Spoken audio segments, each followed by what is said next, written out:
সংস্কার ও নির্বাচনের প্রস্তুতি একসঙ্গে চলবে জানালেন প্রধান উপদেষ্টা। অভ্যুত্থান বিরোধীদের চক্রান্ত মজবুত করেছে জাতির ঐক্য।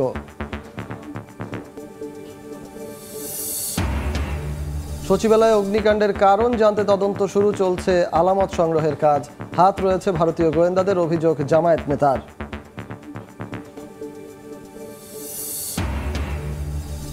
দুদককে ঢেলে সাজাতে দৃঢ় প্রতিজ্ঞ সংস্কার কমিশন। নিরপেক্ষ নিয়োগ ও অভ্যন্তরীণ দুর্নীতির লাগাম টানতে প্রস্তাবনা চূড়ান্ত, বাস্তবায়নে দরকার রাজনৈতিক সদিচ্ছার। জাহাজে 7 খুনে জড়িতদের গ্রেফতার সহ 4 দাবিতে ধর্মঘটে শ্রমিকরা। পণ্যবাহী নৌযান চলাচল বন্ধ, দাবি পূরণ না হওয়া পর্যন্ত কর্মবিরতি চালিয়ে যাওয়ার ঘোষণা।